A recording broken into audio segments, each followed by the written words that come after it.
Hello everybody. In the current affairs this week, the week ended 12th of May 2024. First of all, the Indian stock markets, Nifty 50 was down by 1.8%, Nifty Mid Cap was down by more than 2.5%, and Nifty Small Cap was down by 4%. The FIIs were sellers to the extent of more than 21,000 crores.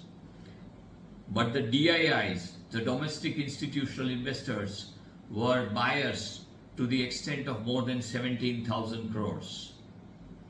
This clearly reflected the fact that the entire stock market and especially the FII community is waiting for the outcome of the general elections. The sectors which were down this week were Nifty PSU Bank, which was down by more than 6%. The other sectors which were down by more than 3% were Nifty Bank, Nifty Financial Services, Metals, Realty and Oil and Gas. All of them, as I said, were down by around 3%. The sector which was on the gaining side was Nifty FMCG, which was up by more than 1.8%. The commodity markets, the global commodity markets, crude was unchanged, but gold and silver were on the positive side. Gold was up by more than 2.5% and silver was up by more than 6%. As far as the US stock markets are concerned, Nasdaq was up by more than 1% and S&P 500 was up by 1.8%.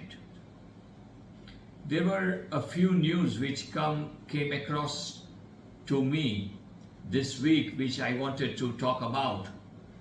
The first one was that Donald Trump, the US presidential candidate, held a meeting with the oil companies and requested them to contribute to the extent of $1 billion for his campaign. And in his return, in return of this money, which was asked as the campaign money, he has promised, is being said that he has promised to roll back all the concessions which have been given to the EV vehicles and the export restrictions on LNG, which has been done by the present US government. So this kind of politics which we come across through in our country is something which is prevalent across the world. Politics does not look into what is the interest of the world and the humanity in general, but it has its own agenda. The another news was that the government released data in respect of digital transactions and the circulation of currency in the economy. The currency in circulation in the economy is on a continuous decline from 2019, and the digital transactions by UPI, credit cards and debit card is progressively up. This clearly shows that cash economy is on a decline, and all those people, all those strategies which are related to cash dealings in business, it is a signal what is coming and what is in the offing.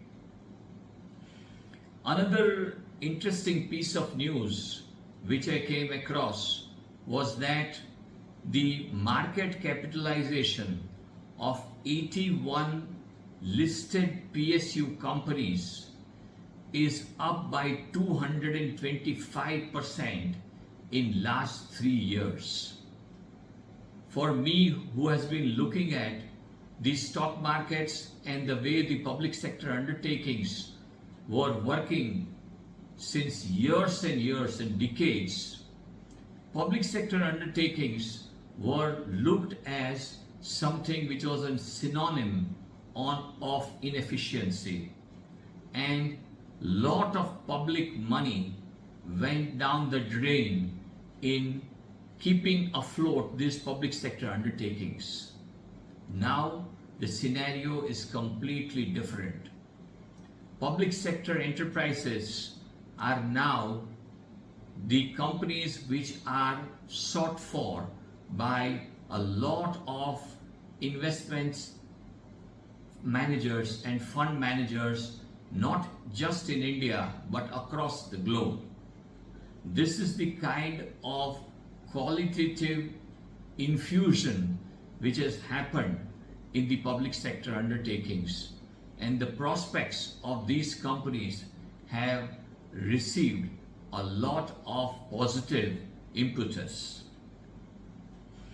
Lastly, I wanted to talk about the changing trend in India in the services sector.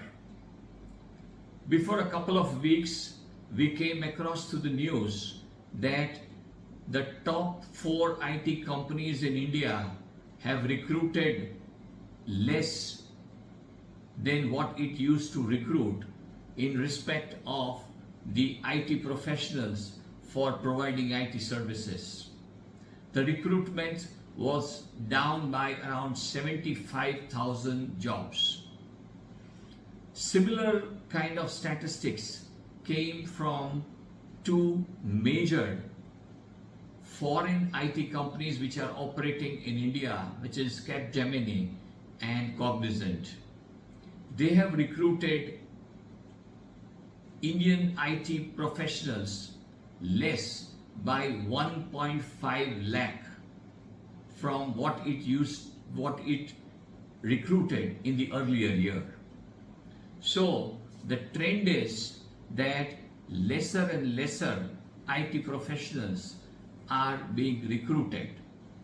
But the news which came across this week especially was that the top 3 IT companies in India has trained 7,75,000 of their employees in generative AI. So they are planning that we need to climb the value chain, and it is not just the cost arbitrage which is going to work anymore. So the message for everybody who is in the services industry in India is that now is the time that one needs to upgrade and upscale on their skills, and it is not just those routine hard work which is going to benefit them. One needs to do smart work and upgrade their skills on a continuous basis. That is all for this week. Thank you.